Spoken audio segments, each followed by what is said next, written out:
order.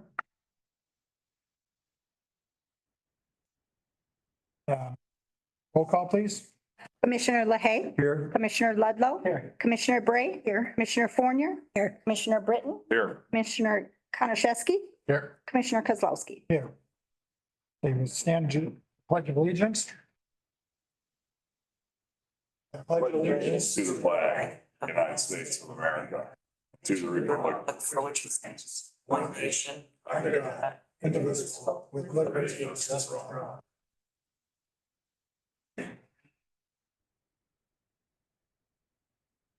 Okay, we have the agenda in front of us. I know, Jesse, you said you wanted one item pulled under you. If I could get the 911 salary discussion pulled until the next meeting, I just have a couple more things I'd like to get together. That'd be on page 4. The number 2. Is that it for you then? How about everybody else? Everybody else good? If so, I'd look for a motion to adopt the agenda. I'll make the motion. Motion by Commissioner LaHaye. Support by Commissioner Ludlow. All those in favor signify by saying aye. Aye. No. Always same sign. Motion passed. Public comment. So we have some names here. So I'll call your name off, and if you could just state your name and address. 3-minute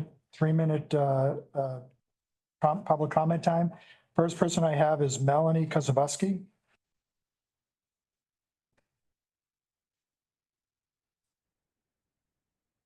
Melanie Kaczmarski, 11794 Posen, Michigan.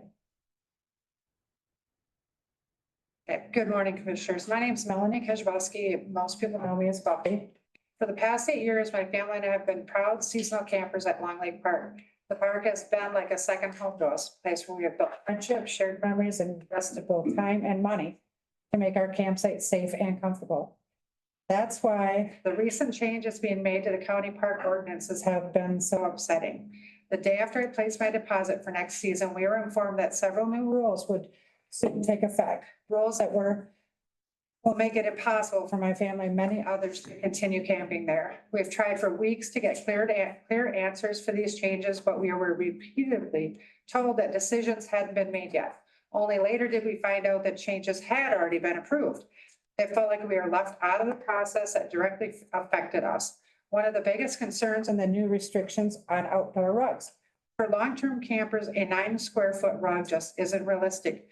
When it rains, water runs directly through the lots, creating mud and slippery conditions.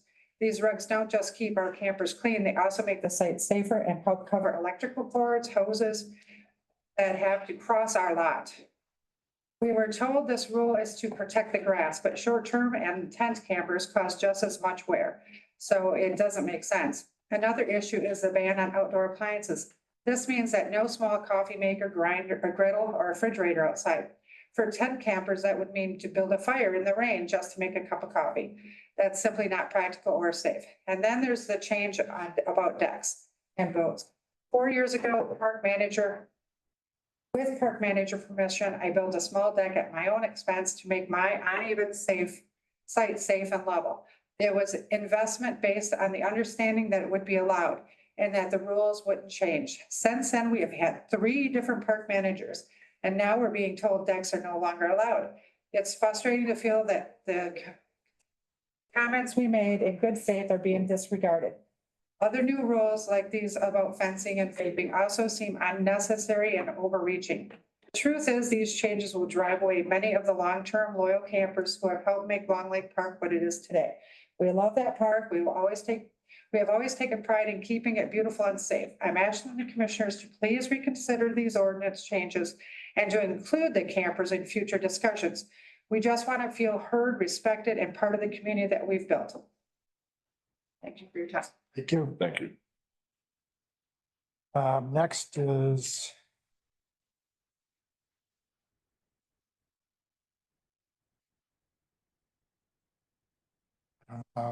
is it D.A. Dana.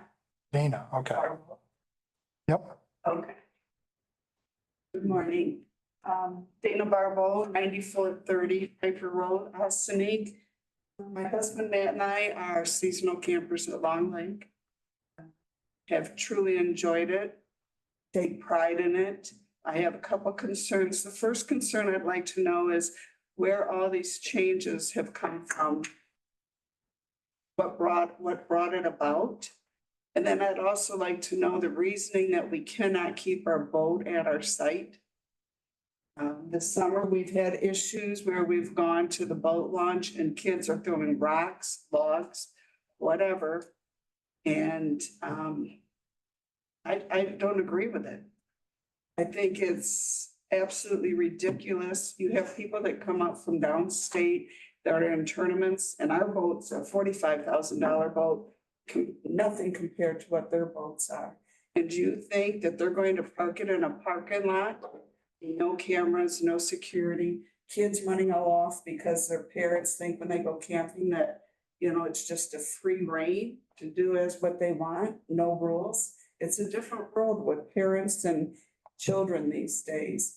My concern is that I feel that my husband should not have to take all his equipment off his boat every time he wants to fish, put it back on, back and forth, back and forth.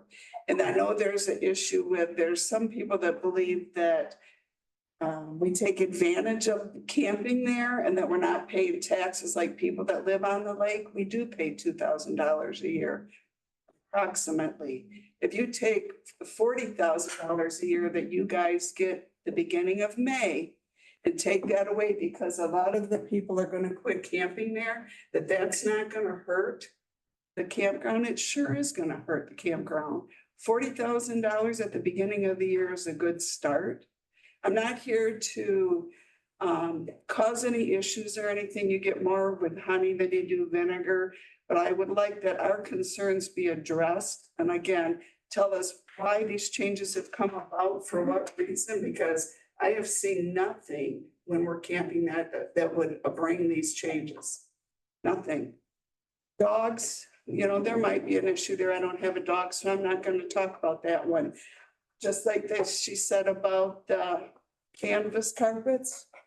I don't understand that. I just truly don't understand it. It's a safety issue. We live in a lot, or on a lot that has gravel. A lot of people don't. They have mud. You have a lot of elderly people that are camping there. And I just don't understand what the reason, when you have two tents that can be on one site, that's going to do just as much damage to any grass than what our mats are going to do.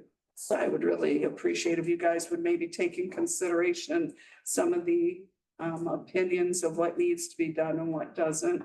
And I appreciate that I'm able to speak my mind. And I just want to thank you for considering it. So thank you. Thank you. Thank you. Next is Sharon Wergo.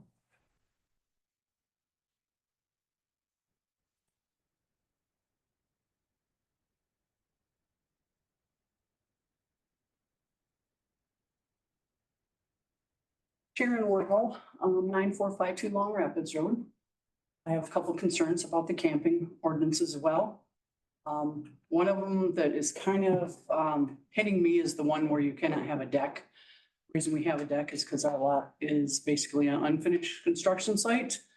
Lot of clay, heavy road gravel, just not conducive to spending time outside, especially after a rainstorm when that clay is like sticky goo and you got that much stuff on the bottom of your shoes. Kids can't play out there very well. So I do have a deck to have a solid surface for my grill, patio table and chairs that we bring because we have back issues and we can't sit at a picnic table all the time, especially when you're there for 5 months. Along with that deck, I have a set of wooden steps, as do many of the seasonal campers, to make something sturdy and safer for me. I've had both my knees replaced. So my husband has built them with a smaller rise than most steps so that I can climb up a lot easier than the regular camping steps that are not very good to begin with. And then it has a nice railing that I can use to help myself get up and down. Also nice when you have little kids and they have something to grab onto and a platform at the top so that you can open up the door. When you open up that door, you're backing down the steps. And when you get your hands full of stuff, it's not a good idea. So we tried to avoid that whole problem by building these steps and like I said, as do many. So we want to know if we're not allowed to have decks, will these steps be allowed? And then will we be able to access the water from our site? There has been some talk about it not being in a designated swimming area. I can see where that rule could come into play in some of the park areas, maybe, but I don't think a campground is a place for that. Anybody who camps on the waterfront expects to be able to access the water from their site. That's why they pay to be on the waterfront, be able to have the access right there. I have young grandkids who are learning to use kayaks, paddle boards. Not so good at it yet. So I don't want to have them over by the launch where you have a lot of wake from the boat traffic coming in and out. But we're trying to teach them how to responsibly learn to handle it. And I don't need to add that safety factor in there for them when they're just learning. So it is important to us if we are able to access the water from our site. It's a lot easier to watch 2 or 3 heads out there than it is a whole beach full of kids and try to figure out which ones are yours. So if I have that luxury of having the waterfront behind my site, okay, to be able to use that if possible. And I do call it my site, and I know you don't like us calling them my lot or whatever, but we do take pride in it. We do take ownership. You are responsible for what happens there during the summer when you are there. And so we just, we think of it as our site, we protect it. So that's the 2 biggest issues that I'm wondering about now. I've sent letters to everybody, so everybody kind of knows where I stand on everything. And I've spoke before, so I don't feel the need to rehash that again. So thank you. I appreciate you considering this. Maybe off the get-go, these rules were thought of as a good idea, but after thinking about all the different issues, like tents, how do they have an electric appliance working in their tent? You can't fry bacon or pancakes and stuff in the tent. You just don't want that heat source inside of your tent. It's not safe. So a lot of people use crock pots and they have like a little potluck for their family, have a big breakfast for several campers. It sounds like you don't even want that. So those are my concerns. Thank you. Thank you. Thank you. Thank you. Next is Tammy Kish.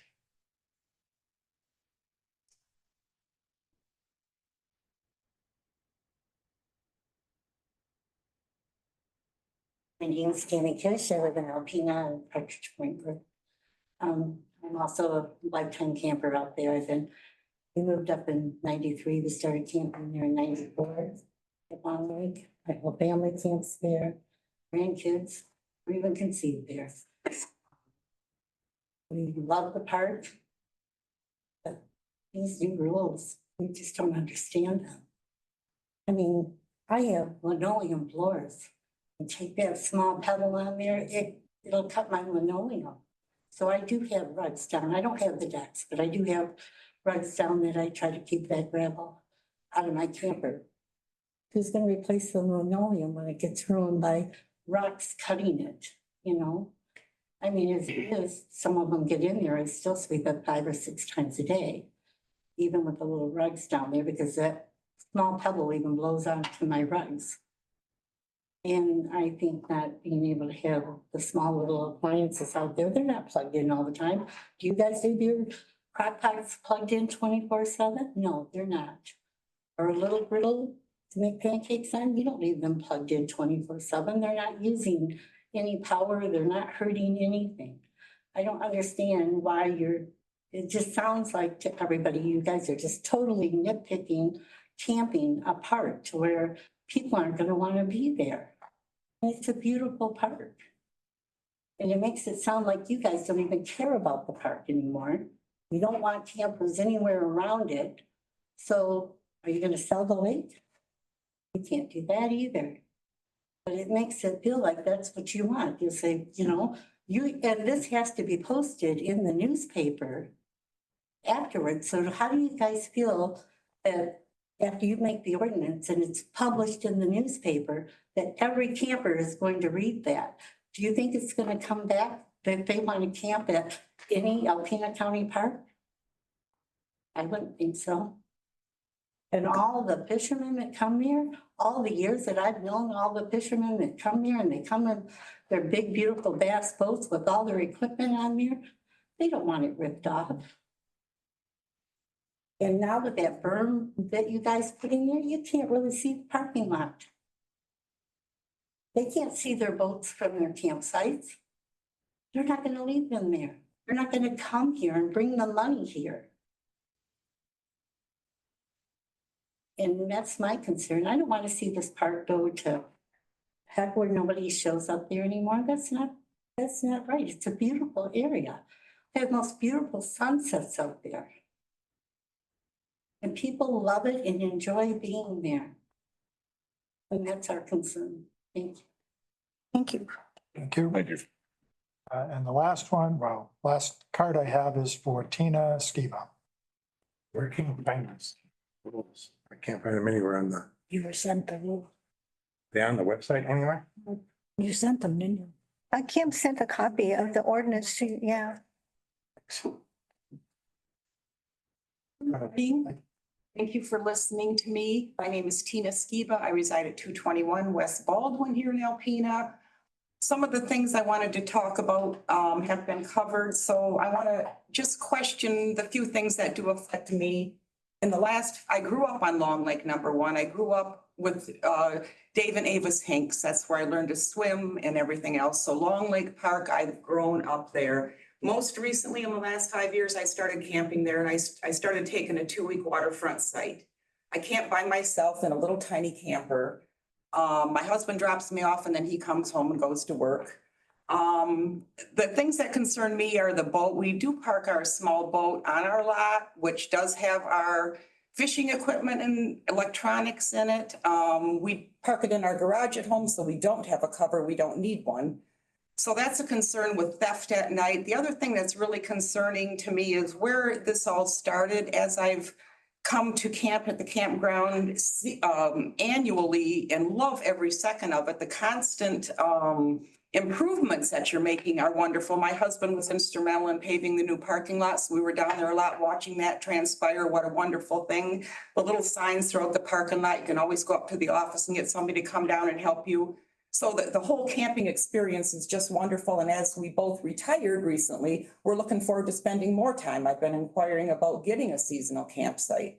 So the rug issue for me, being a waterfront camper, and I know everything runs down to the water, that's just logistical, that's the way it happens. But I have video, people say, how's your camping trip going? I'll take a video of my campsite just pouring water. I mean, the very first thing people do when they pull their camper in, and I sit for 2 weeks, so I see them come and go. Sometimes I have the waterfront to myself for a week before they start filling back in for the weekend. The first thing campers do is put their rug out. For all the reasons you think a rug is necessary. A 3x3 rug, I have videos of the windstorm. I can picture me running through the campground trying to find my rug somewhere, my little 3x3 foot rug. I understand the necessity. I'm thinking where this comes from is protecting the landscaping, but at this point, I don't think it's protectable. I think it needs to be renovated and then protected. And I could definitely understand that. Last year, it was kind of cool to see all the Airstreams come in there. I know they're interested in making a big comeback this year.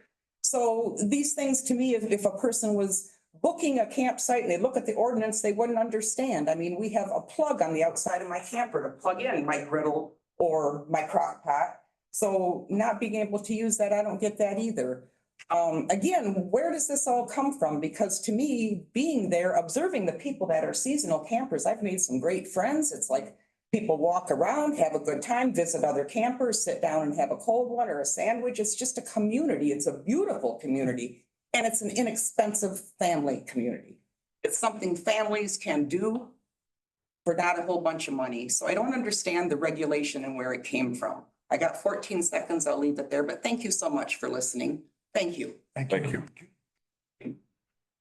So does anybody else have any public comment that hasn't already spoken? Not, I'll close public comment.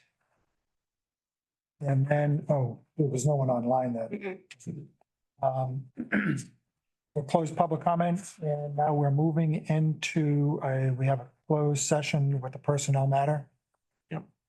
So we just need everyone to leave for a few minutes while we discuss the personnel matter and then you can come back in. I have a question real quick. You're not gonna decide anything No, today, right? this is, I believe we have, we do have discussion, but this is gonna be, Later yeah, later. on the last page. Page 3. So We should just come back. you can come back. Okay. All right, thank you.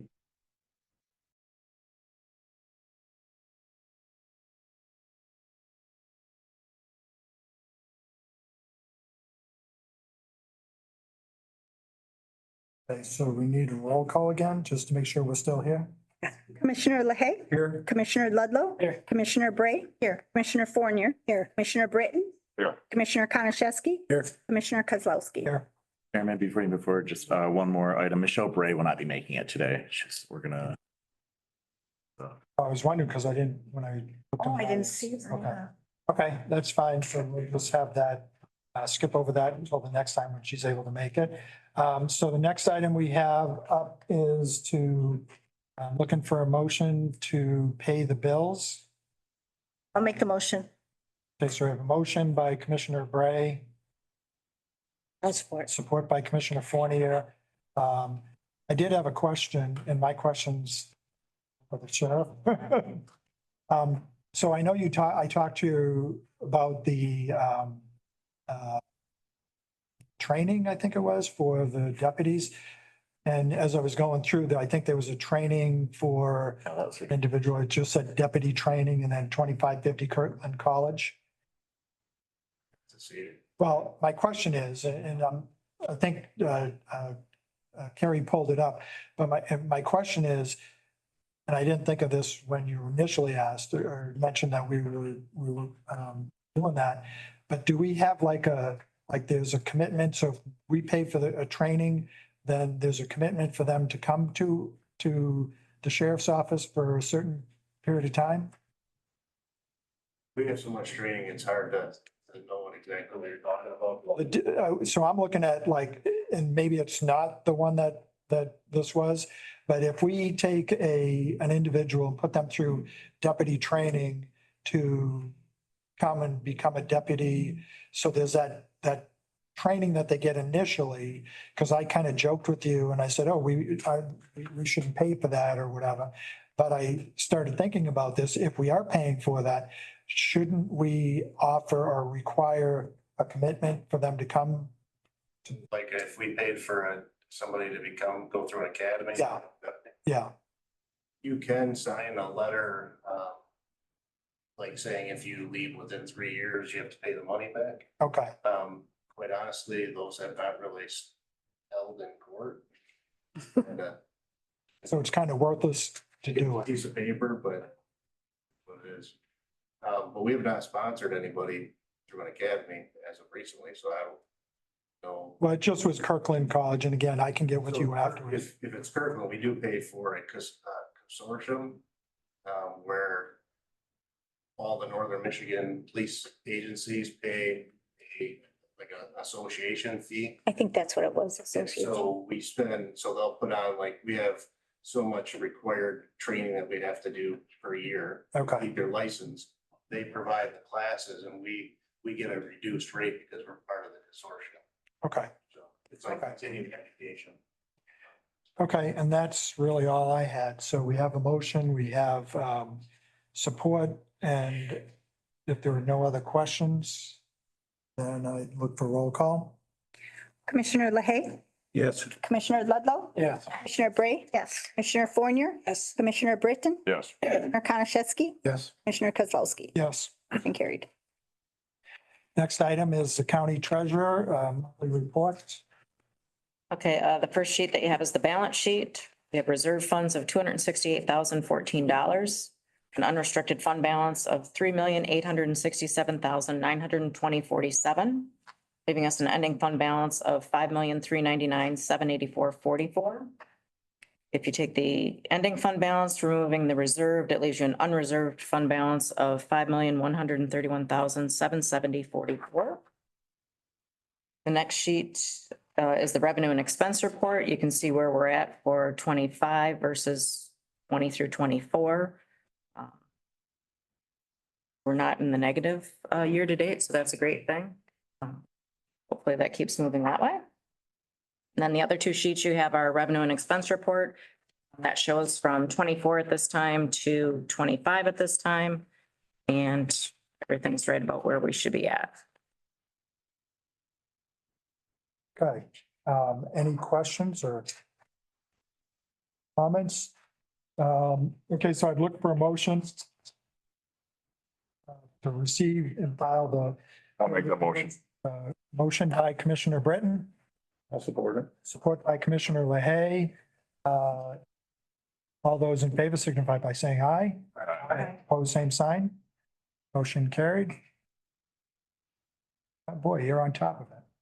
You don't look like JP Ritter. Go along. JT's off today and I just realized this was on the agenda. So it looks like this is for 26 ORV enforcement grant. We've been awarded from the DNR $15,000 for ORV patrols with no county match. And so this first one is just like I said, $15,000 grant, no county match. So we're looking to get that approved. Okay, so I need a motion to approve the grant for 15,000.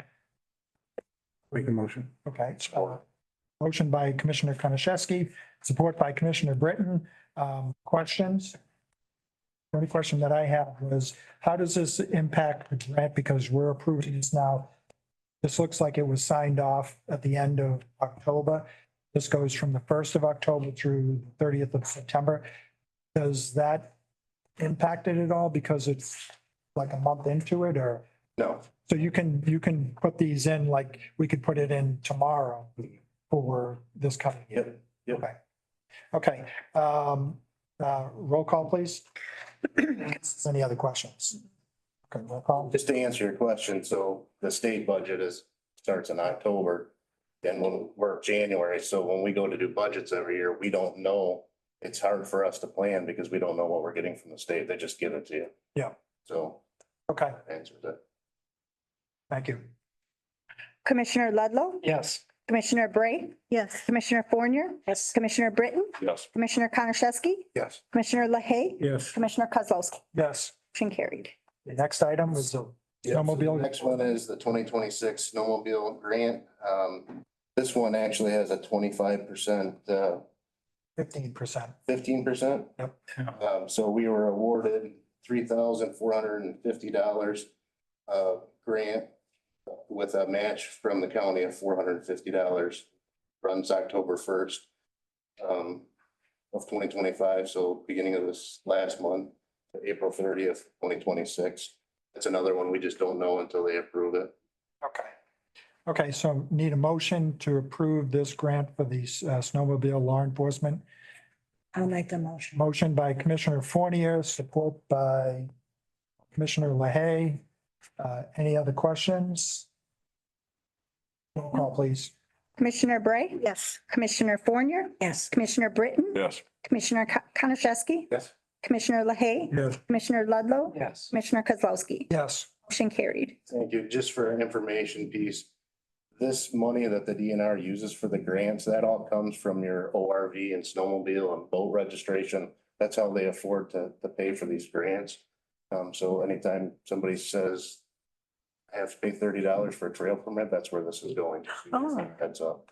Okay. I didn't know that. And ORV patrol's hot and heavy in Michigan, never getting ATVs and ORVs, snowmobiles on the decline in Michigan because of the lack of snow. So that's not such a, difference. The next item we have is 911.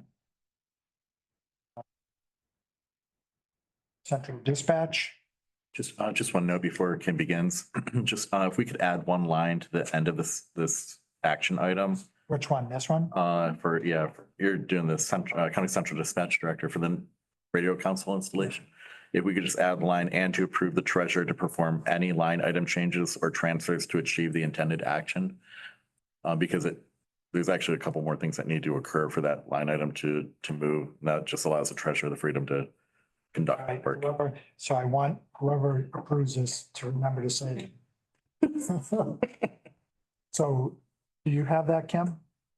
Yes. Okay, go ahead, Kim. Good morning, lots of Kims.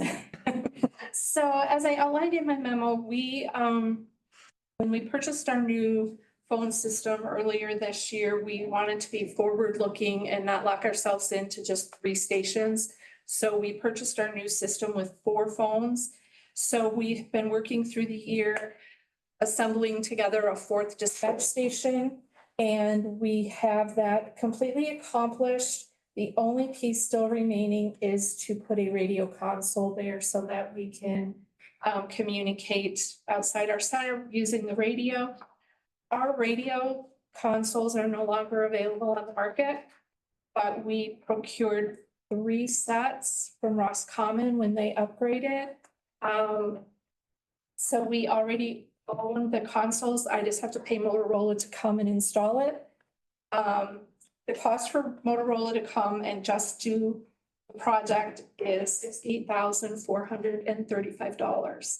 There is a potential savings. They are looking into if I need the secure operations license for $3,747.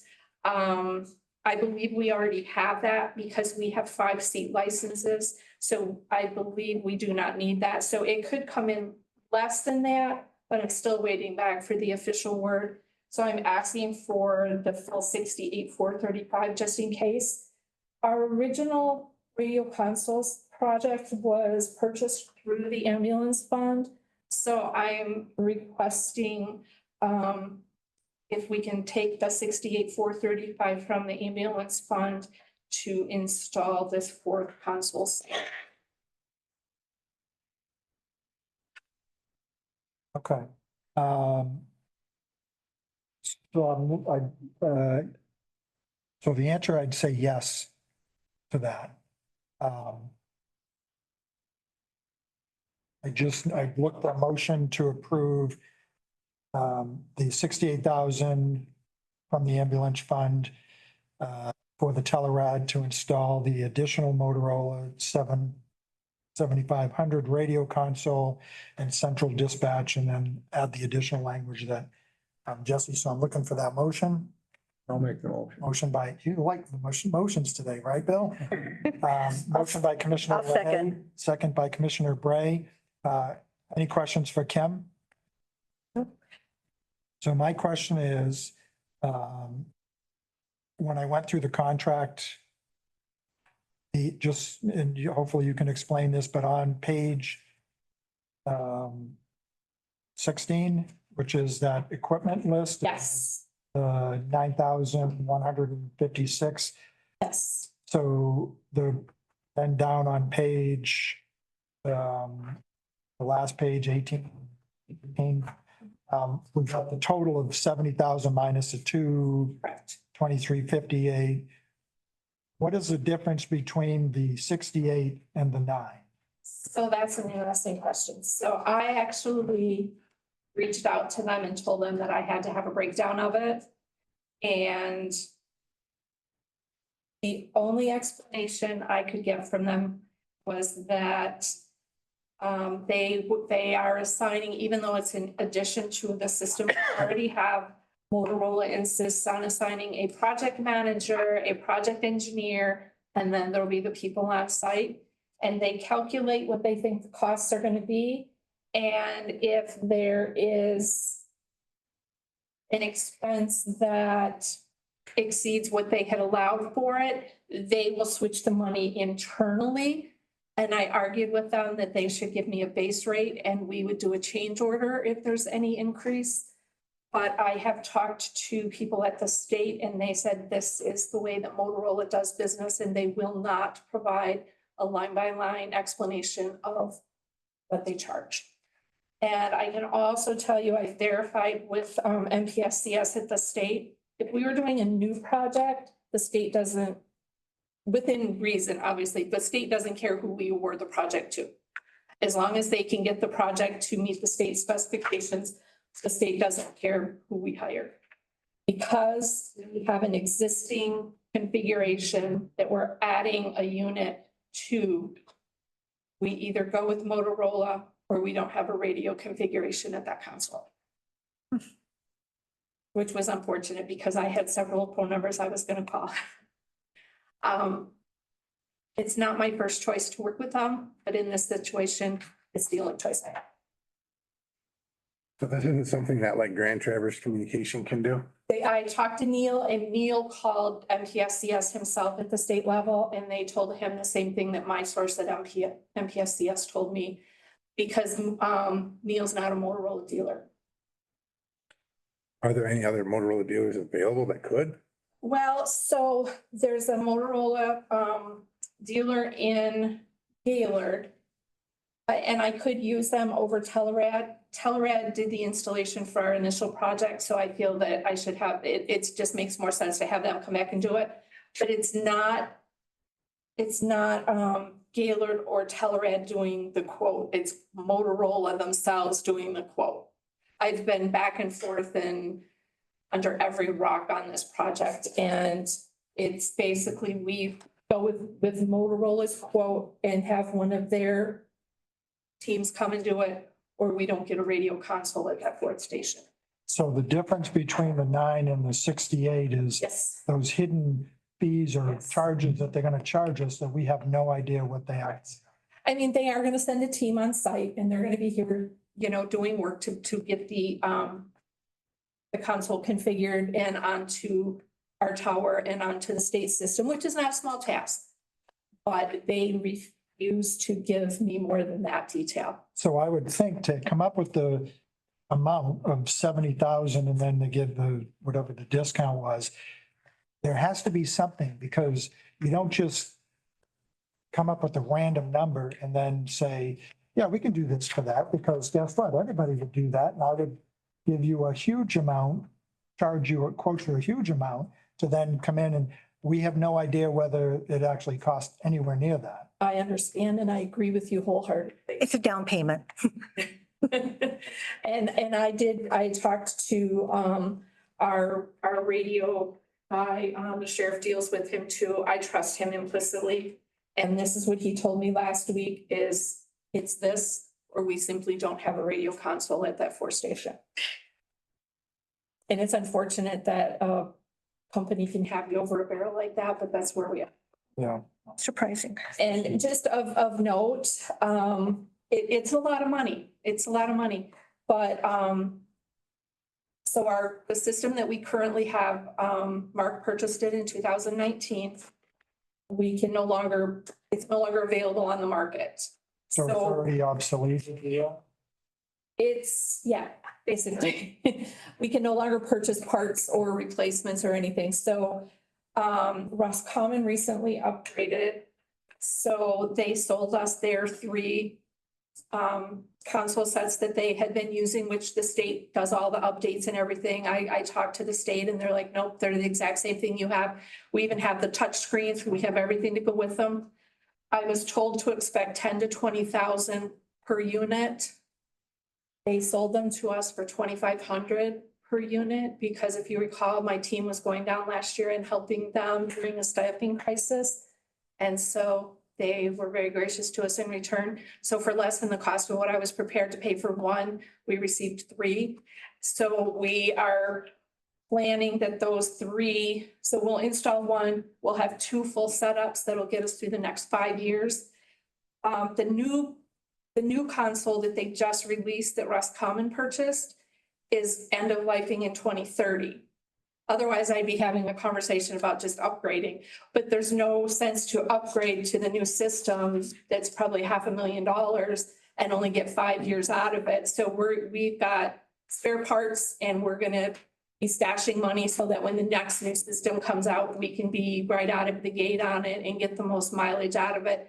So this is just part of getting us by for those 5 years until, because I don't see any sense in spending that kind of money for a system that's only gonna last us less than 5 years.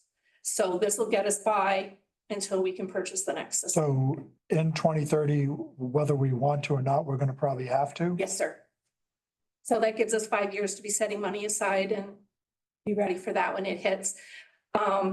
And also another, whoever did this wasn't thinking very well. So the new system that's out, you cannot run, because I said, well, can I just buy one new?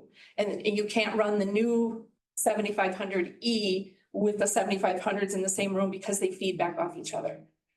So this literally is our only option.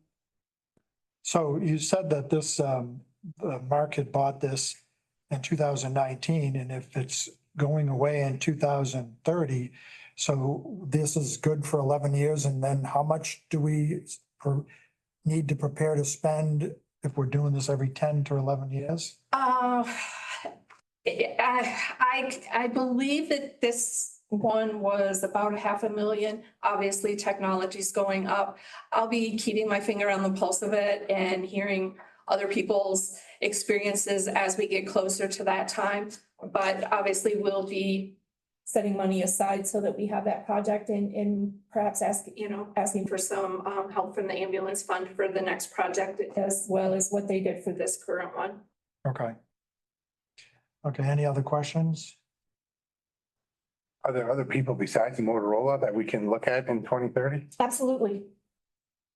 I think we need to. Yeah, there's a variety of vendors out there and we'll absolutely be looking at all of the options. And I'm sure we'll probably have to do a sealed bid proposal on that. But for today, to finish what we have been working on, there's no other option than to pay Motorola $68,000 or 65 in the vicinity if we can get away without that other license.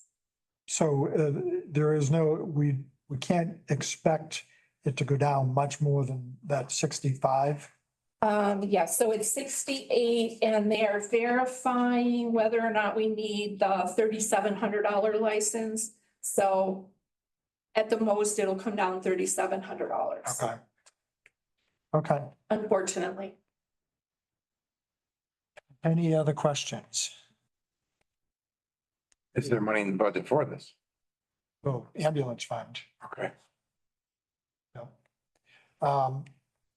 If no more questions, roll call, please. Commissioner Fournier, Yes. Commissioner Britton, Yes. Commissioner Konashevsky, Yes. Commissioner LaHaye, Yes. Commissioner Ludlow, Yes. Commissioner Bray, Yes. Commissioner Kozlowski. Yes. Motion carried. If it helps, for those of you who haven't stopped in, we're really excited with what we've accomplished, with, the county administrator's help and maintenance. We were able to procure a $35,000 piece of furniture for that station. And all we had into it was a U-Haul and gas for a maintenance truck and a couple meals for the maintenance guy on the trip. So to say it kills me to ask for $68,000 to finish it when we've really been diligent thus far, but there's just no other choice. So thank you very much for your support on it. Thank you.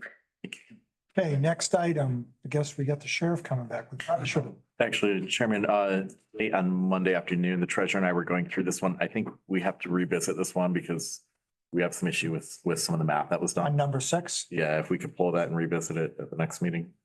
Okay.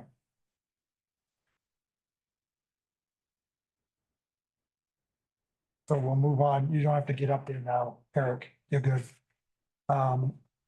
Airport transfer? Are you? Who's, Zoom is Macon.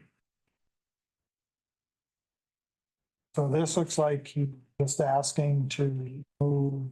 It's basically, it's just a transfer within his own budget. The issue is anytime it touches payroll, it comes to the board. It's something that he or I can do.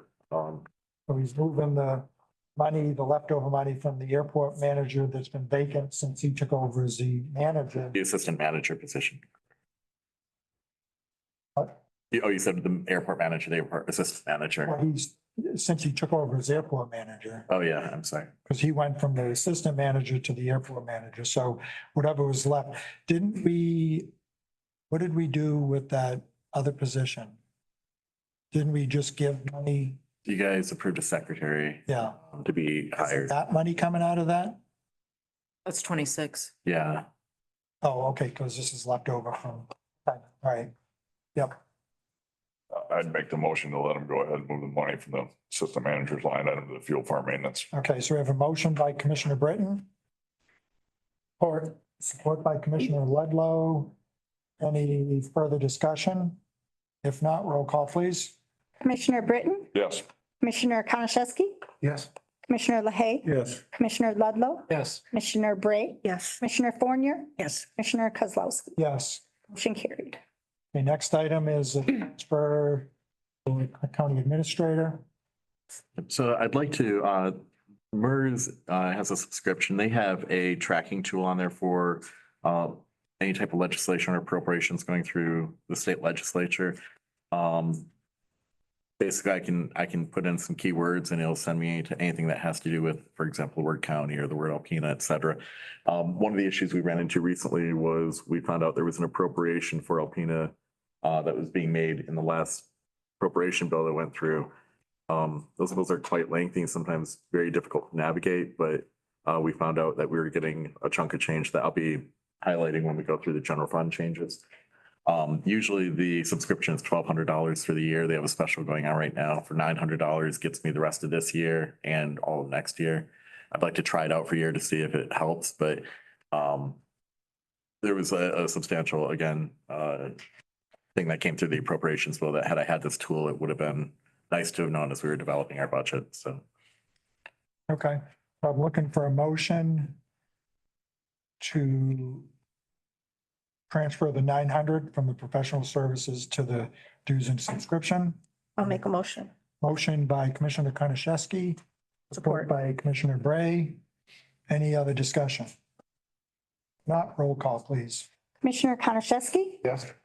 Commissioner LaHaye, Yes. Commissioner Ludlow, Yes. Commissioner Bray, Yes. Commissioner Fournier, Yes. Commissioner Britton, Yes. Commissioner Kozlowski. Yes, Motion carried. we should have just pumped all your stuff into the same. And I didn't even write it all. That's funny part. Anyways, this one, the undersheriff carryover, he's requesting, he got a grant, I think from one of the credit unions for our inmate garden project for next year. 101,351,674.010. He's requesting that any remaining revenue in the 25 budget be carried over into the 26 budget. Okay, so I'm looking for a motion to make this budget adjustment. Make the motion. Motion by Commissioner LaHaye, Support. support by Commissioner Fournier. Any discussion? Sheriff, the only thing I would note, and I have a note to myself as well, but if you can remind the undersheriff, if he can reach out to the treasurer near like the last week of the year, just so we remember to do that carryover. We'll make notes as well, but sometimes we fall through, so. I'm sure he'll be watching. All right, thank you. Okay, roll call. Commissioner LaHaye, Yes. Commissioner Ludlow, Yes. Commissioner Bray, Yes. Commissioner Fournier, Yes. Commissioner Britton, Yes. Commissioner Konashevsky, Yes. Commissioner Kozlowski. Yes. Motion carried. The next item is Nick gonna step up and you're gonna be his moral support, Jesse? Yeah, I'm ready to speak to it. Well, if you want, I can speak to it, and then you can kind of go over the details of that. Just the moving the money Yeah. from 7-Eleven building to the parking lot fund. So what we found was we paid 100% of the invoice, 631 fund.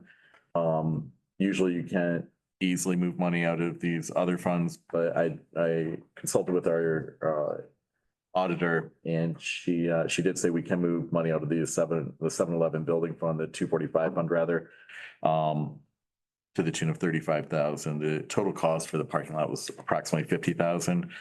So we just took we took the percentage of space that the 7-Eleven building uses versus our building. That's how we came to that number. She said that would be an appropriate use of these funds. So we'd just like to recoup some of the cost of that parking lot. I like when we get recoup. Yeah. Okay, so I'm looking for a motion for the transfer. I'll make the motion. Motion by Commissioner Bray or support by Commissioner Ludlow. Any other questions for Nick? Anybody? Well, roll call, please. Commissioner Ludlow, Yes. Commissioner Bray, Yes. Commissioner Fournier, Yes. Commissioner Britton, Yes. Commissioner Konashevsky, Yes. Commissioner LaHaye, Yes. Commissioner Kozlowski. Motion carried. See how we spell this, Nick?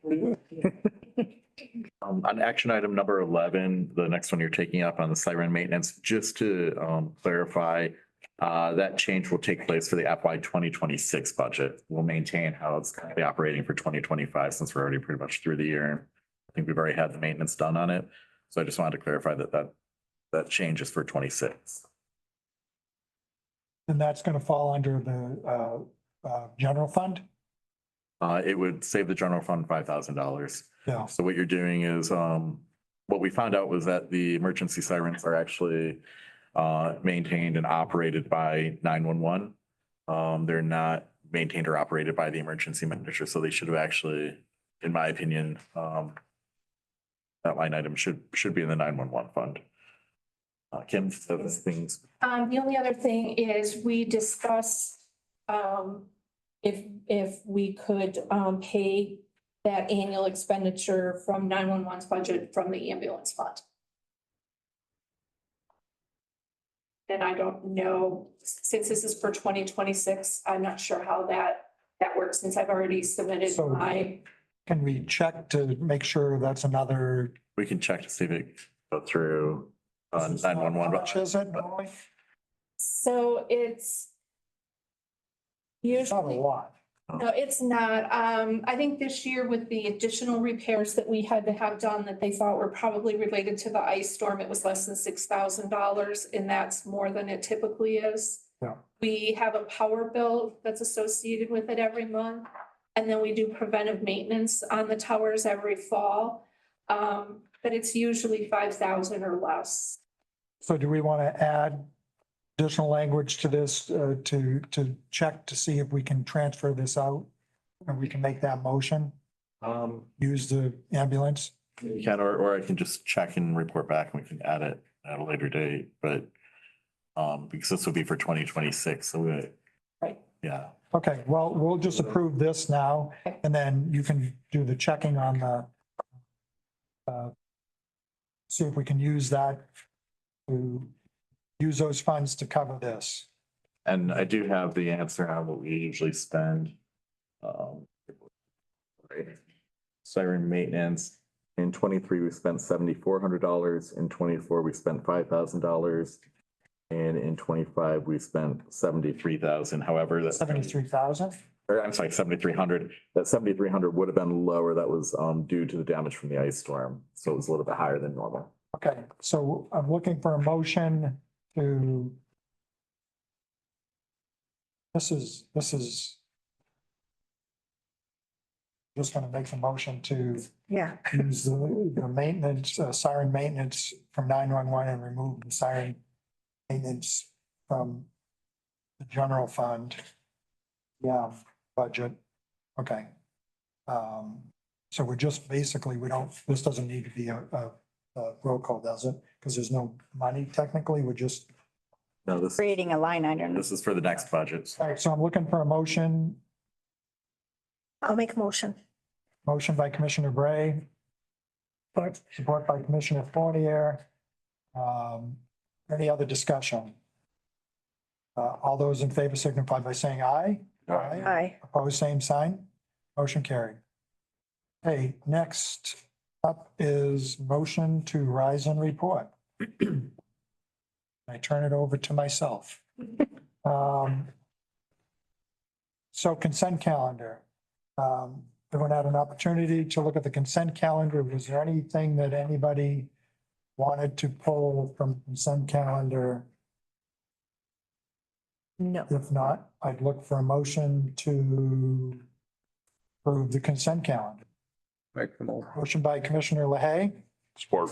support by Commissioner Britton. Roll call?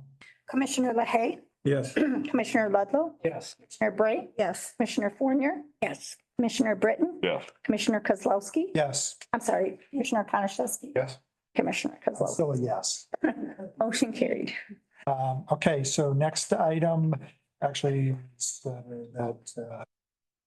Michelle Bailey, so skip over that. Informational, poll action, and looks like everybody. I don't know, we still need to, did anyone get with you, Jesse, the last two on the poll vote? The poll vote, which is the FY 25 budget No. adjustments.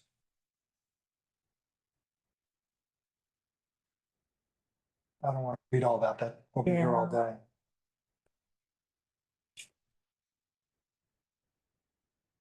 You know, if we got, actually, Kim, do you know? if we- Two more. Two more? So I don't know if everyone wants to re-vote on this? Or do we just, are we good just getting the two individuals? Was I missing in that? No, Okay. it was Commissioner LaHaye and. But you do have a majority, so it already. And my vote was yes, I must have said that, but So Commissioner LaHaye, are you good with that? Yep. Okay, so everyone's voted. It's all yeses. Yes. No discussion really. We need to. Next item. Next item is Brenda. Yes, I brought the parks. New proposal to the county commissioners to have them go through it, listen to the audience that are complaining about them. And I would like your input, but I will say that any questions that you have, please relate them to Dan, as Long Lake Park is his park. And he can answer the questions. Thank you. So.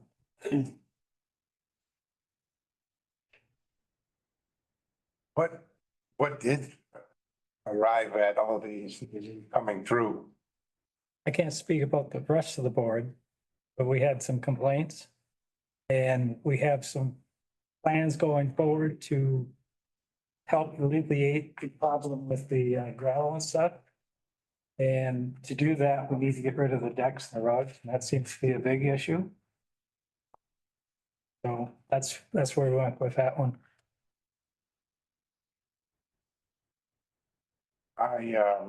There's complaints about the dogs. So we tried to address that as best we could. And then there's the boat mooring stuff, or not mooring, sorry, green. We tried to address that. No, some of this is not perfect, but we have to have a place to start. Sure. So where do we go from here, I guess, is the next, is there another meeting where you guys are taking suggestions, or how does that We have a meeting tonight. tonight?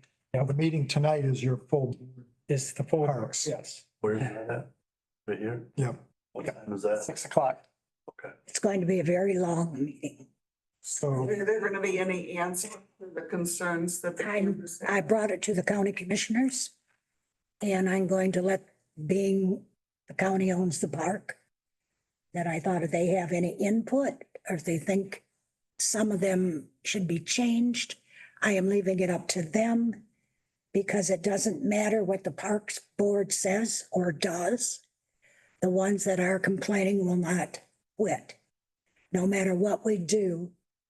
So we're not going to discuss it at the meeting of the Parks Board. It'll be discussed with the county commissioners, and it is up to them what they feel they want to do. Okay, I have one other question. You keep talking about the boats being anchored, but it seems like they're bypassing the question about boats being allowed at your campsite. There's never an answer on that. We addressed that in the committee. Yeah, I'm sorry. Like how- Yeah, we're not doing public comment right now. So just to get us back on track, Chairman, your two options that you would have immediately is to assign it to an existing committee or to create an ad hoc committee to review it and then bring it back to the full board at the next. so I'd like the rest of the commissioners input on this. I know Yeah, I got some specific questions that I'd like to ask. Okay, So I'll just run through these because I ran through the ordinance. I compared them both from the previous one to the last one. And starting in section 6 with the appliance thing, what was the purpose of banning Well, exterior appliances plugged into a camper? Or because in some of the parks, they're putting whole refrigerators and stuff out. And looks like a homeless encampment. So we had complaints about that, so we addressed it. we have a motorhome and I've had a camper before and I spent a lot of time. I mean, not as much as I'd like, but I spent a lot of time. I've actually been living in one for the last 3 or 4 weekends and over on the other side of the state, but and with seasonal stuff, that's pretty, I mean, that's pretty normal. People have a whole entertainment center set up outside or, you know, a refrigerator or, you know, like crock pots and stuff. And so, I mean, seems pretty normal to me. I guess I could see how it could get to be a problem if we got a bunch of junk laying around, but well, let me ask you this. So Jesse just mentioned that we can either table this to get an ad hoc. The two options were send it back to, But you could either assign it to a current committee like facilities, or you could create an ad hoc committee as well to report back to the full board. I think Travis is over this thinking, do we want to add this to facilities?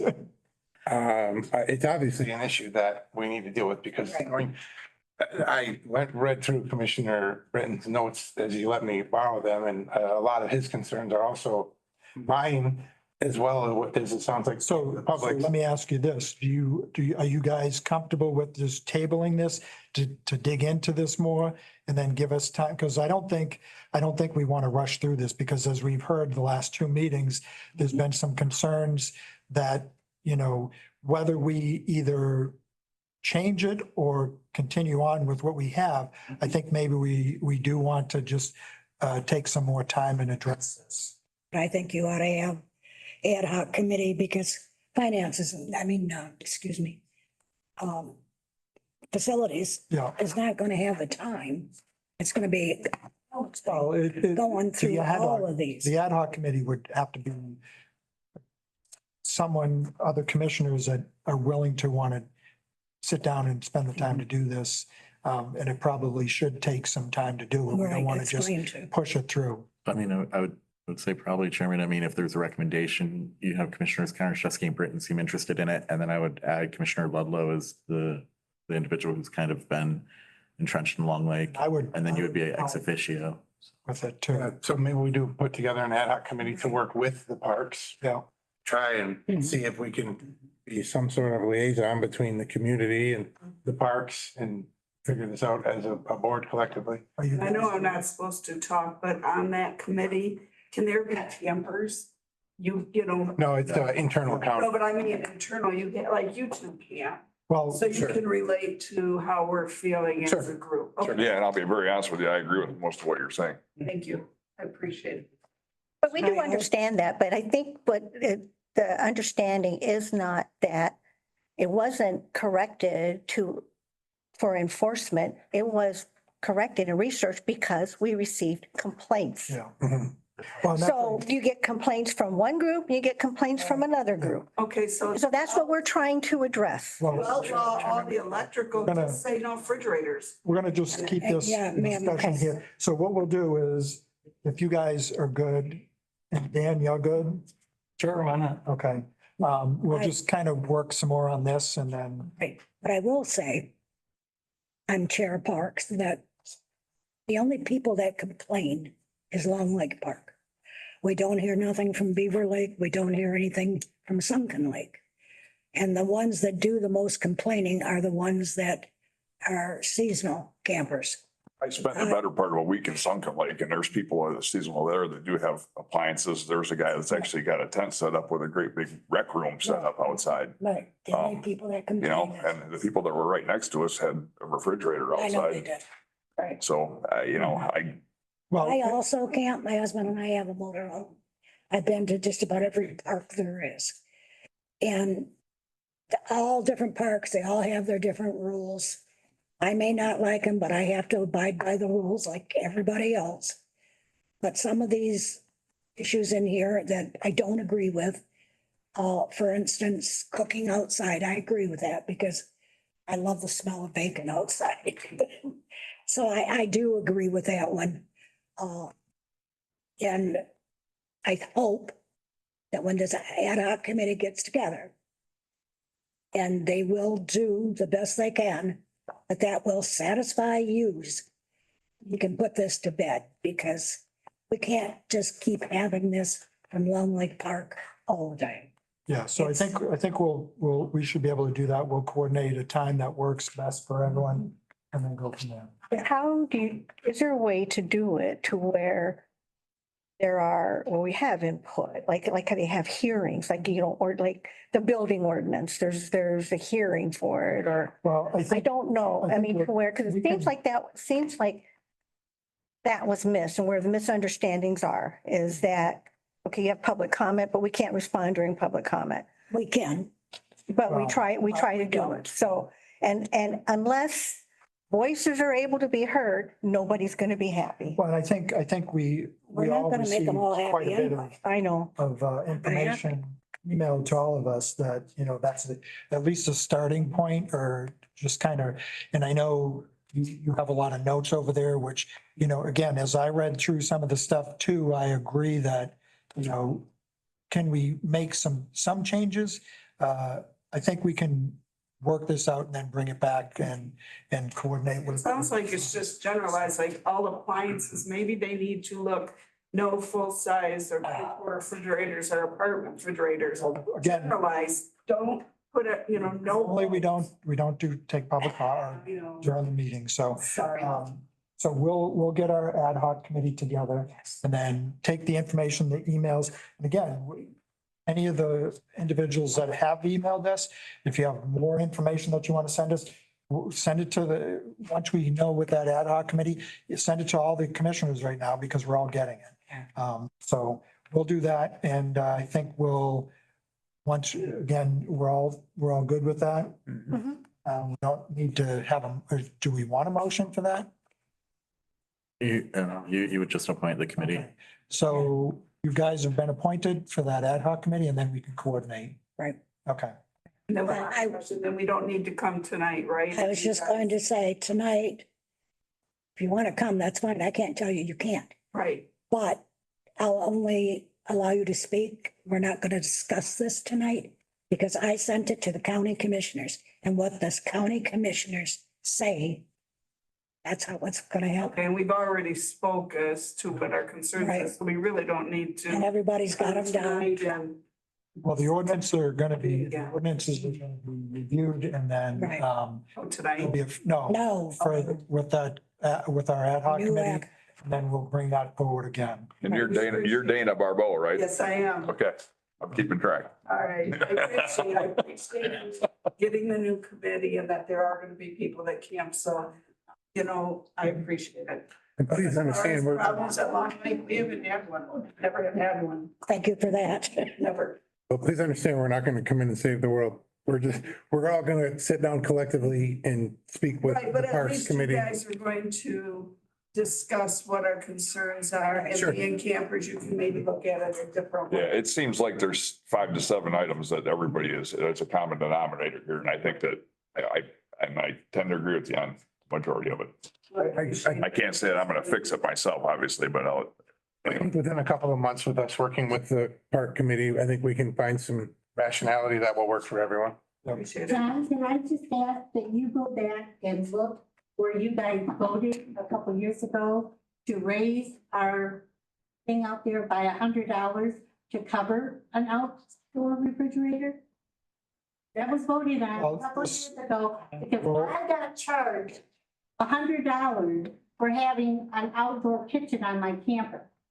Well, And then this will go I back took it to, back to the this will board. go back to the ad hoc committee and I'm not going to say I'm going to do this, but we'll have, I think it might again, be in the ordinance. I don't know. well, again, this is all, we don't need continued discussion on this. We'll just drag this on forever, but Yeah. we'll just have that go back to the ad hoc and again, this isn't going to be something that we're going to have done by next month. We have plenty of time to work on this and then come up with a common denominator that works best for everybody. Well, I appreciate it. Okay, we'll move on to the next item, which is county administrator. Thank you. Commissioners, the first item is the sale of a maintenance truck. Speaking with our maintenance and ground super, we have a truck, he refers to as the dually. I've never heard that word before, but Which one? I know. Is this flatbed? Dually truck that we got from the sheriff's. Okay, Mine's all the this is wheels, all the repossessed- wheels. Is this the repossessed one This is the repossession. We had good plans for it. It's a fine looking truck. with 350,000 miles on it? 350,000 miles, and then after we kind of looked into it a little bit more, it's like that Johnny Cash song with the steering wheels out of a 2000. The wheels were off of a 1998. We even tried to send it to a mechanic, who knows what we would get. The other day, we were, just normal maintenance, it's leaking oil out of the bottom. We wanted to originally put the salt dog on the back of it, use it as a salt truck. But the way that truck is, and, a little bit, every time we go to do something with it, something else is up with it. I just don't see it benefiting us putting money into it, utilizing it. Well, even with 350,000 miles, it's probably seen better days. Right. So, I think me and the sheriff talked about it. I think if we stick $3,000 price tag out there, somebody will buy it because it's just that cool. My wife's already told me I cannot, but somebody will. You think it's that cool? It's pretty cool. If you want to drive it, we can let you drive it and you'll have the same enthusiasm as we do. I just don't see putting money into it. I think a bit of it. Okay, so Okay. what are you? I'm gonna. Just make a motion to sell this truck? You sure you want me? Look for a motion. I'll make a motion to sell the Motion. truck. Motion by Commissioner Fournier, support by Commissioner LaHaye, to sell the The cool looking truck. dually. Dually. We don't want to be Dually. selling the wrong dually. Oh, it's gotta be the cool dually. Cool with the smokestacks. Okay. it's just something I was getting. Okay, so any questions on that? And we don't, oh, did we say a price? 3,000, I thought. 1,000, I think is what we. Best off? Yeah, Or we don't want to tell people best off, right? that's true. Okay. Okay, so we have motion, support, no other discussion. All those in favor signify by saying aye. Aye. Opposed, same sign. A motion passed. Thank you. We did pull the second item, commissioners, but I do have a page that I'm just sharing with you, and I'll send it out electronically as well. But this is just a portion of what I'm gathering, so I just wanted to make sure you got that today. The third item is, at a previous meeting, there had been discussion on putting into place a spending freeze, which would begin the end of this week at the close of business, and go through the remainder of the year. Obviously, if it's something that's a priority or something that's a necessity that they need to conduct business, that would be fine. But things like tape, staplers, a couple pencils, spending that doesn't need to actually be conducted, would be frozen. The reason being is what we usually have happen is one of two items. When we get to the very end of the year, somebody looks at their budget and they realize I have $400 in supplies I haven't spent, and there's a mad rush. And as a result, our treasurer and our clerk end up getting invoices in and line items switched and everything. Yeah, I mean, we're getting invoices March and April from the previous year because things were done like in the 11th hour. This just kind of buys us a little bit of or puts a little bit of a cushion in there. And it's something our auditor also recommended we look into doing. So I think we did this last year, but I think it was only for the month of December. So we're starting a little bit earlier this year. Again, if it's a necessity that can come, It's almost the middle of November, so. Okay. Any question? Well, I look for a motion to do a spending freeze from now until the end of the calendar year. I'll make the motion. Motion by Commissioner Komczewski. I'll support. Support by Commissioner Bray. Any further discussion? Just for clarification, it'd be the close of business is Friday. Yep. Through the end of the year? Okay. Yep. Just want to make sure I got that. At the parks, we announced the spending freeze, last time. Okay. All those in favor signify by saying aye. Aye. Opposed, same sign. Motion carried. 2026 board policies. So, That is just, as an FYI, we're still reviewing and doing edits to it, but I wanted to make sure that the board got it so they could also look through it. If they had any changes they'd like to see, this will be presented to the board in the future for adoption. But it's a lengthy document. It's not something I wanted to get to you. We have is this with the new changes? This has some of the changes in it. Are they highlighted? They are not. I don't believe so. We have the document that has the, Yeah, I can do a comparison document. I can get that out. okay. So this is more informational because we'll be approving these. It's just such a lengthy document. I wanted to bring time to review it. I appreciate, I didn't know you had this. I actually didn't either until recently. I've seen these documents separately. I didn't know we had a compilation, so. Okay. Next item is FY 26 budget, second reading. So just a quick. You're gonna read through that whole budget? No, just a quick note. I gave you 2 sheets to replace outdated sheets that have already happened in your file. I just want to make sure you have those to switch out. I also gave the general fund changes list that shows what page and what the amount was, and what the change was. Just to highlight some of those changes, the budget use of funds, we brought from 250,000 down by 20,000. Lights, we adjusted, for those of you who saw the headlines recently, it looks like a possible 60% increase. We're adjusting for a 30% increase. We do have money in our contingency fund to cover the difference if needed. So that's why you'll see such a drastic change. We're not talking small, we're talking, let's see, in one area, $21,300, 5,560, 11,128. That's only half of what we're anticipating it could go up. Well, based on the information that you mentioned, or you and Dan were talking about, could have been up to like 89,000. It was over $100,000 difference if we were to put the full 60,000 into effect. So there's also been adjustments made to the victims' rights services and the prosecuting attorney. Some of those were made during the first reading. Some of these were made during my follow-up meeting with the prosecutor. It was for the victims' rights services, the 101,277. We were in the negative $2,012. I got down to a negative $700. The reason that discrepancy occurs is because their calendar year works differently than ours. Their end September 30th, begins October 1st. They usually have the money to put in, from my understanding. So I thought we cut it down as much as we possibly could, but again, there should be the funds to cover the total cost in there for that. Well, and again, with that one, the general fund does not cover that position. Correct. Okay. Well, it will to the tune of just over $700. It was originally in the first reading, we had over $2,000 of general fund money. It looks that way, but it shouldn't. The grant again should cover all of it. It just appears like general fund will be covering it because of the difference where they have to. The timeline. Yeah, resubmit basically for the next fiscal year, which is 3 months left in our calendar year. So they recoup that cost during that 3-month period. And then the other item, and this is again, thank you for allowing the transfer of money for that MERS thing. And hopefully it'll help with tracking. We found that in the recent appropriations bill, one line item that was in there was for public safety program. We put in there that this is public safety program 2025 because this was a maneuver by the House. I don't anticipate this is something that survives long term. I think it was done just to get the budget passed. As a result, we will be getting $43,351 in additional funds from the state for public safety. So that's been added to the budget as well. Again, it kind of goes through, it's pretty comprehensive. I don't line by line. That you'll at least make you aware of those few big ones. The other item was we did add the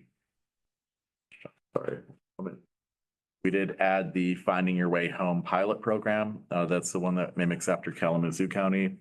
The Finding Your Way Home program is a program run that will help unhoused individuals reconnect with families. It assists people who have come to Alpena seeking work services but are unable to return home on their own. The program works with local organizations to provide bus tickets for long-term travel or helps with local transportation for shorter distances.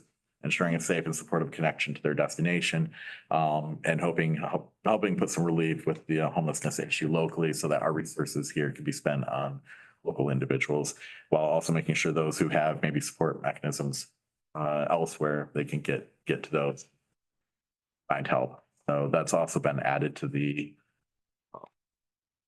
budget. Let's see. And Kayla and Phil, this is for you. Just some other highlights in here. The 2026 budget restores the sheriff's budget, which was by 215,000 in FY 2025. We were subsequently able to make up that money throughout the year, but we did actually budget for the full amount this year, so it's not a wait and see. We did restoration of our contractual work with Hunt, restoration of our partnership with Target Alpena, improvements to the Alpena County Fairgrounds roadways, improvements to our county parks, installation of 6 new diving blocks at the Alpena County Plaza Pool, a new partnership with Aplex for our emergency shelter project, the addition of a full-time emergency manager, new T-hangers at the Alpena County Regional Airport, and the pilot program that I just outlined called Finding Your Way Home. So a lot of good work done. We still have a lot of work to do, but we're headed in the right direction and pretty proud of the budget. So thank you guys. I have a question. I was reading that we heard that they disapproved the ice storm. Did they ever say why? Did they send it back or? They didn't. They passed it. They passed it at a much, much lower level. So I think I forget what the original amount was, but I think they passed it at the tune of like, it was like 50 million, I think. And do they say you just didn't qualify for it or do they explain why, you know? I guess I'm confused. They did pass. The FEMA, yeah, the FEMA. But we did get, shoot, Kim's not here. We did get some FEMA money approved. I was reading that it was disapproved, I thought, or maybe it's just a portion, a lower amount. Okay. Yeah, there was a lot that they didn't, they weren't approving. The problem with it is the federal government and the state government came in so late. By then we had already had to put our claims in insurance. So it's unfortunate because had the help been here earlier, I'd not see a hike next year with our insurance. But my guess is because we had these claims going out, I highly doubt, usually. So much of that. And it just made me curious as to, do they explain why? Yeah. We don't have the money? No, Kim will be able to give you a breakdown as to which ones they approved and which ones they denied. And they do give a reason, but no, we weren't denied any, Yeah, I was just curious. Yeah. Okay. So that gives an overview. I think the budget is about as ready as it's going to be for public display. So with that being said, I would ask for the board to go ahead and approve that in the second reading. Recommendation. So I'm looking for a motion to approve the 2026 budget for public displays. Motion by Commissioner LaHaye, second by Commissioner Gray. Any question? I'm just curious about this. To drag it out from when someone slipped out the back door. No. Any questions? Anyone have any comments about the budget? No? All good? Yes, good. Okay, well, actually, this is, it's not a roll call, so all those in favor signify by saying aye. Aye. Opposed, same sign. Motion carried. Okay, next item, and when Brenda comes in, we'll get her. Is she coming?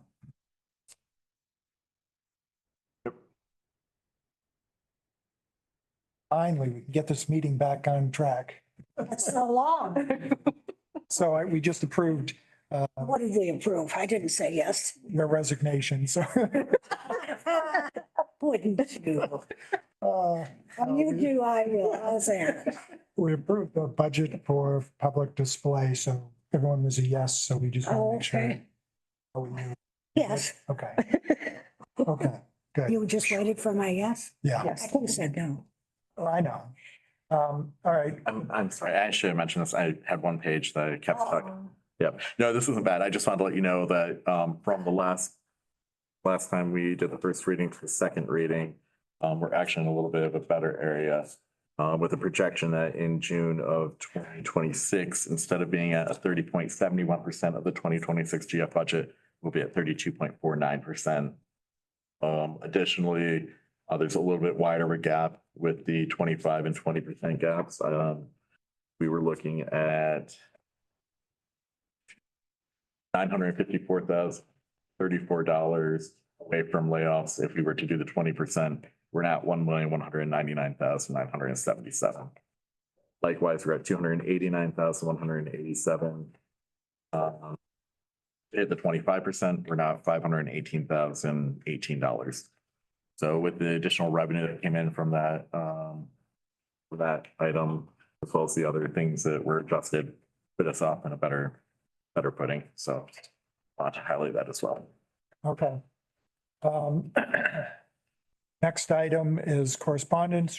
Everyone should have received a letter regarding ports or public safety at the county buildings. I did add that to the courts and public safety. You did? Oh, Yeah. okay. So I brought it so to have him. Yeah, Okay, so we'll have further discussion at courts and Okay. public safety. yes. Next item, unless you had anything else you want, the letter, just have that discussion. Well, I was gonna go up and check the courthouse in Sheboygan and see I'll what go they to had. committee and we can decide what Yeah. and bring it back to. We'll the go, Yeah. go check out court and then you have until next court and public safety meeting to get. What is that? When you go into Dollar General, okay? They have is that the same thing? No, No, okay, we okay. used to have one out in the hallway. Really? Oh, I didn't know. that. Actually, I I think we know went to the airport. Presqu'île has one. I think it's movable, portable. You need someone to operate it. Maybe we went to the jail. Okay, Well, yeah, well, We had it out in the hallway where you walk through it. yeah, If you got yeah, did we send that to the jail? No, that's at Main, that's right now. Oh, okay. Well, we'll see, we got because one. you could just walk right around it. Well, yeah, but You can put metal detectors, but if somebody's not manning it. Yeah, right, good. the Right, judge wanted right. it, so the judge got it. Yeah. And it Okay. just sat there. so next item up is public comment again. Or public comment, okay, come on up.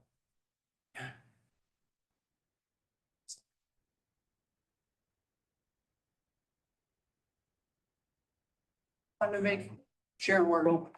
Because we. earlier. I want to make one more comment about the deck situation. We're not totally unreasonable.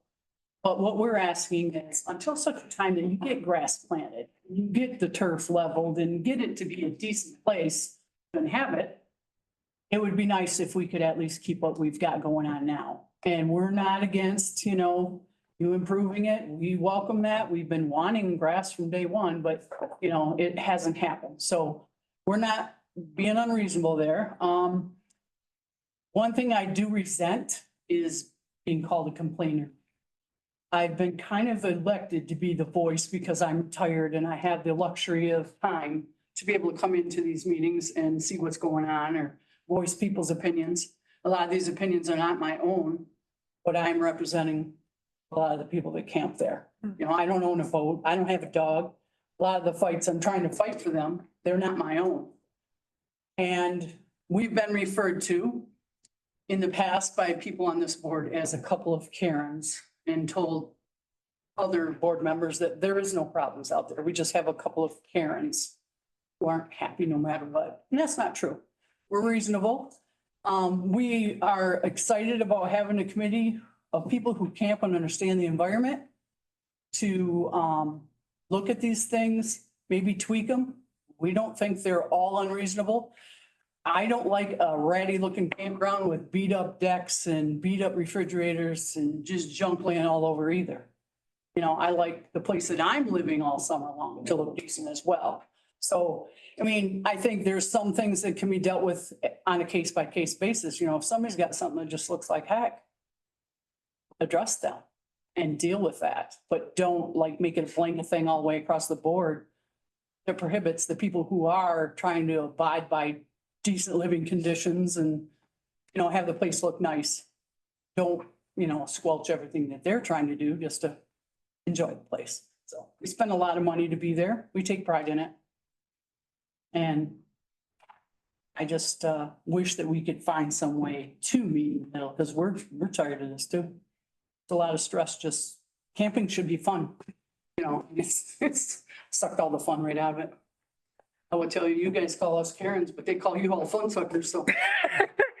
I don't know, and and the other joke is, it's Long Lake Park. Go on vacation and leave on probation, because you're gonna get in trouble for something, because you just can't possibly, you know, keep track of all this craziness, so. They also call it the penitentiary out there, so, because you're got somebody on your thumb on you all the time. It should be fun. So let's get back to that and if we can meet in the middle somewhere. I'm gonna make a comment. I'd like to make a comment is that yesterday I was decided to go online and I looked at the state of Michigan campground rules to see the different rules. And they're quite strict. And maybe, you know, that was a starting point for us. We're trying to look at making it better after comments that we had received. So I would recommend that maybe people do some research and look at what the state campgrounds are like. I've been a camp host for a state forest campground for 12 years, so I kind of know what you're talking about there. And but there are But one thing that's prohibitive, though, is a lot of them, nobody has seasonals, it seems like. state campgrounds in general. That's just been a thing. So this is kind of a novelty probably, or I don't know, maybe researches the other campgrounds that have seasonals, but so you're trying to balance the two, and that's what we're trying to do. Yeah, county parks are definitely different than state parks in that aspect, or private owned parks. Okay. It is a luxury. We know that. We appreciate it. Okay. Does bring in some pretty good revenue for you though, because I tell you, the place is empty a lot during the week. You have your weekends that are full, but during the week, as a general rule, you throw a bowling ball through there anywhere, not hit anybody. Okay. So, you know, except for the holiday peak areas, but. Okay. My apologies, I'm sorry. Okay. Any final public comment? Just a response to, saying that it was just Long Lake seasonal campers that are complaining. I can give you the names and numbers. People at Beaver Lake and Sunken Lake that are also not happy with the requirements for these new rule change. The 9:30 meeting time was a little tough for a lot of them that are still working. But to just say that only people that are having problems or issues with the ordinance change is Long Lake is not fair or correct. I Don't hope come to that the meetings and complain. They do. So if there are, Well, let's keep this under the public comment because we don't want to get into a back and forth. I didn't, I'm just making my point. But I do really hope that we look at, even lights, okay, people put up lights, is that gonna be considered an appliance to plug in a light? So will there no, you know, these are things when they just say a blanket statement, no appliances. You know, that, they have to break it down, they have to like be a little bit more, you know, is that lights, is that, you know, full-size refrigerators? I can see some of the changes. The mooring of the boats, no problems with that, but people wanting to put their boat on their lot to be safe. When a gentleman said that at the last lake meeting, this is how you get treated. He's like, well, what about damage? And his response to him was, well, that's what insurance is for. That isn't what insurance is for. You don't have to do a claim every time something gets stolen because you had another option. You could have had it right next to you instead of parked where you can't see it. So for a board member on that park board to make a blanket statement like that, it has got a lot of us feeling like we're not heard, we're not respected, and they don't care about our opinions or anything. So that's all I want to say. Okay, thank you. Thank you. Good morning, I think still. Bob Lang, Alpena, seasonal at Long Lake for many years. First of all, I've been here a couple of times speaking not only to this group, but to the individual parks group. I know that a lot of things have been voiced and I'm not going to revisit all the issues, but I do want to basically get up here and say thank you for the decision I just heard is that there's gonna be an ad hoc committee set up to revisit all of these issues and maybe look at them one by one and single them out. I hope that that committee and that group does listen to the concerns that have been put here over the last several months. I know that there are origins that many of you may not even know about how the origins of this even started. I would be glad to sit down one-on-one with you and explain my feeling from an outsider looking into how this all began and how I think this became an individual targeted issue in the beginning, but has blossomed and grown into something much more than that. But I do want to thank you all for reconsidering and coming through and looking at everything one at a time so we can look at each of the issues. I think there is a happy medium that can be negotiated because I think there are things that can be changed. But the blanket changes that were made there, and the one big thing is you're making some of these violations a misdemeanor. We worked so hard through Convention and Visitors Bureau and everything else to bring outside fishermen in, to bring professional fishermen in, Major League Fishing to begin with. Okay, and those tournament fishermen come in, expect to keep their over $100,000 boats close by to watch them, get them charged up, and then be ready for the next day's fish. But it's not just them, it's us with our some maybe $2,000 or $3,000 boat or a $20,000 boat, protecting that as well. Number of different issues, but if you do some of the things that you had in there, these professional fishermen are gonna come back and they're gonna look and they're gonna say, wait a minute, I can't do this, I can't protect. We're gonna go somewhere else. And we will have negated years of tourism that we built up in the fishing industry, sports fishing industry here in the Alpena area.